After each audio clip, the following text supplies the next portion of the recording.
महाराज यांचा असलेला हा महाराष्ट्र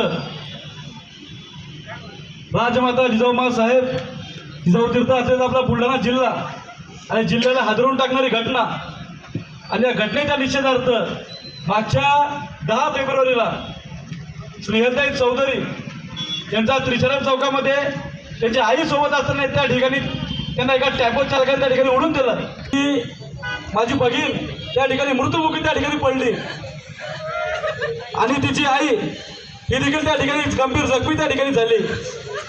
परंतु तिथल्या काही स्थानिक लोकांनी त्या मारेकरला त्या ठिकाणी पकडलं आणि पोलीस स्टेशनमध्ये नेऊन त्या ठिकाणी ठेवलं। त्या ताईला अग्नी द्यायला पूर्ण परिवार या ठिकाणी त्रिचरण चौकात गेलं। त्या ताईला अग्नी द्यायच्या वेळेस जेव्हा मला माहीत आलं की आम्ही अग्नी द्यायला चाललो आणि अग्नी देऊन आलो तेव्हा माहीत पडलं की आरोपी त्या ठिकाणी त्याला सोडून देण्यात आलेले आहे। घडलेली एवढी घटना एवढी क्रूर आणि आरोपी सुटून जातात तर सामान्य जनतेला यांनी कोणत्या प्रशासनाला न्याय तरी कसा मागावा आणि न्याय देण्यासाठी जर कोणी पुढे येत नसेल तर हे परिवार कोणाच्या मदतीने स्वतःच्या मुलाला त्या ठिकाणी न्याय मिळवून देईल अशी क्रूर घटना त्या ठिकाणी घडली। जेव्हा कॅन्डल मार्चचं नियोजन झालं संजीव मुंबईवरून आले मी सांगितलं भाऊ अशाची घटना आपल्या बुलढाण्यात घडली तात्काळ त्या आरोपीला त्या ठिकाणी अटक करण्यात आली पाहिजे। त्या आरोपीला भाऊनी संजीव भाऊनी प्रशासनाला कामाला लावून तिथं सदस्य मनुष्य विरोधात गुन्हा त्या ठिकाणी दाखल करण्यात आला आणि त्याच्यावर 304 कलम दाखल करण्यात आली आणि त्याला ताबडतोब अटक त्या ठिकाणी करण्यात आलं।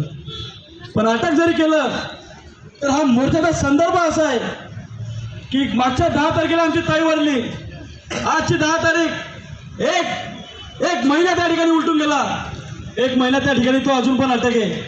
त्याच्या आता नुकताच धर्मयुद्ध फाउंडेशनच्या प्रयत्नामुळे मागे लावलेल्या पूर्ण तज्ज्ञ वकिलांमुळे आज त्याची जमानत त्या ठिकाणी रद्द झाली।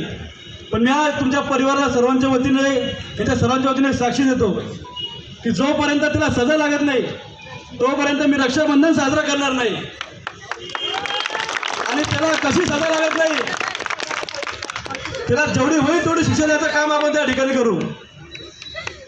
या परिवाराच्या मागे उभारायचं काम मी त्या ठिकाणी करेल आणि तज्ज्ञ वकिलाची फौज त्याच्या परिवाराच्या पाठीमागे त्या ठिकाणी उभी केलेली। भावांनी बहीण गमावली तर मसाजोग येथील संतोष देशमुख यांच्या प्रकरणामध्ये